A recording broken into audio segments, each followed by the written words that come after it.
కరీంనగర్లో వరి రైతులకు కష్టాలు తప్పడం లేదు. కొనుగోలు కేంద్రాలకు ధాన్యం తీసుకొచ్చి రోజుల తరబడి పడిగాపులు పడుతున్నారు.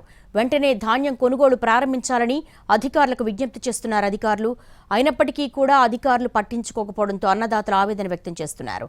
కరీంనగర్ జిల్లాలో వడ్ల కొనుగోలు కేంద్రాల్లో పరిస్థితిపై మా ప్రతినిధి భాస్కర్ మరింత సమాచారం అందిస్తారు. నీళ్ళందక ఎండిపోయిన వరి పంట ఎట్టకేలకు కళ్ళాలకు చేరింది. కళ్ళాలకు చేరిన పంట వారం రోజులు గడిచినప్పటికీ ప్రభుత్వం వైపు నుంచి ఎటువంటి స్పందన లేదని చెప్పేసి రైతులు ఆవేదన వ్యక్తం చేస్తూ ఉన్నారు. వెంటనే కొనుగోలు ప్రారంభించాలి. ఈ మరికొద్ది రోజుల్లో అకాల వర్షాలు వచ్చే అవకాశాలున్నాయి. గత సంవత్సరం అనుభవాలను దృష్టిలో ఉంచుకొని ఇప్పటికే ఈ కొనుగోలను వెనువెంటనే ప్రారంభించి పంటను తరలించుకుపోవాలని చెప్పేసి రైతులు కోరుతా ఉన్నారు.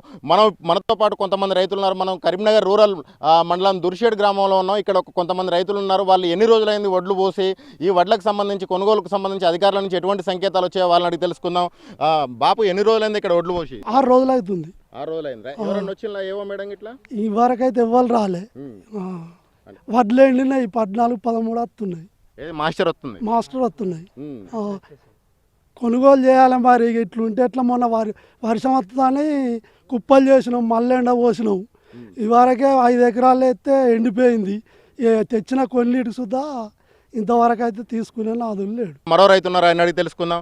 మీరు ఎప్పుడు తెచ్చిండ్రు? 6 రోజులు అవుతుంది. మాస్టర్ వస్తుంది. మరి అధికారులు ఎవరన్నా వచ్చారు? ఇంకా రాలేదు. ఇవాళ స్టార్ట్ చేస్తామన్నారు. ఇంకా మరి ఏది లేదు. అందుకని ఇక భయం అవుతుంది. వర్షం వస్తుందని నిన్న మొన్న ఆందోళన బాగా కుప్ప చేసుడు, మళ్ళీ అది నేర్పుడు, కుప్ప చేసుడు, మళ్ళీ నేర్పుడు, ఇదే భయం అవుతుంది. కొంచెం తొందరగా చేస్తే మాకు కొంచెం సాయం చేసినట్టు అయిపోతుంది తొందరగా. మరో రైతు ఉన్నాడు, ఆయన అడిగి తెలుసుకుందాం. బాబు మీరెన్ని రోజులైంది తెచ్చి? 5-6 రోజులు ఆయా వడ్లు తెచ్చి ఎండ పోసినాము. మబ్బు వస్తుంది, తుఫాను ఉంది అంటారు, రాళ్ళవని అంటారు. ఈ బాధ గురించి అడ్లు ఎండ పోసినాము. 5-6 రోజులు తెచ్చినా కూడా కాంటలు కావంటే అడ్లు ఎండలేదని, లేకపోతే ఏవో మేడం రావన్నని, అడ్లు సెలెక్ట్ కావన్నని, అడ్లన్నీ పోసలేకుండా ఎగబట్టనని రైతులను ఇబ్బందికరమైనటువంటి పాలనలకు గురి చేస్తున్నారు. ఈ సొసైటీ దారి గురించి ఇవాళ కాంటలు కాలేదు, ఎండిపోయినాయి కాలేదు, పచ్చిపోయినాయి కాలేదు, అన్నీ ఎండుగుల మీదనే ఉన్నాయి. ఇంకా ఏవో మేడం రాలేదు, చూడలేదు. ఈ ఎండల రైతు అడ్లు ఎగబట్టనంటే ఎంత కష్టమవుతుంది.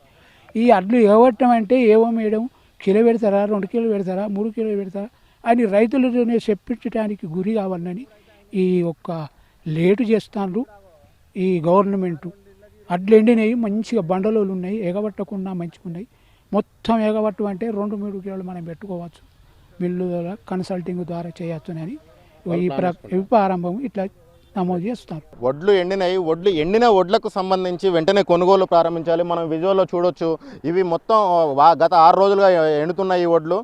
ఎండుతున్న ఈ వడ్లకు సంబంధించి వీటిని ఎండాలని చెప్పేసి అధికారులు అంటా ఉన్నారు. కొనుగోలు కేంద్రాన్ని వెంటనే ప్రారంభించాలి. ఆ ప్రక్రియకు సంబంధించి ఆ గోనె సంచులు ఏవైతే ఉన్నాయో ఆ గోనె సంచులను వెంటనే ఇచ్చి ఇక్కడ వీళ్ళకు టోకెన్లు ఏవైతే ఉంటాయో వాటిని ఇచ్చేసి దానికి సంబంధించి తాలు తప్ప ఎంత ఉంటుంది అనేది ఒక నిర్ధారణ చేసి వెంటనే కొనుగోలు ప్రారంభించాలని చెప్పేసి రైతులు కోరుతా ఉన్నారు. అకాల వర్షాలు పొంచి ఉన్నాయి. అకాల వర్షాలు వస్తే గత సంవత్సరం లాగా మళ్ళీ తడిసి మొలకలు వచ్చే అవకాశాలు ఉన్నాయి. కాబట్టి వెంటనే ఈ కొనుగోలును ప్రారంభించాలని చెప్పేసి రైతులు ప్రభుత్వాన్ని కోరుతా ఉన్నారు. కెమెరా పర్సన్ సంపత్తో కలిసి భాస్కర్, NTV, దుర్షేడ్.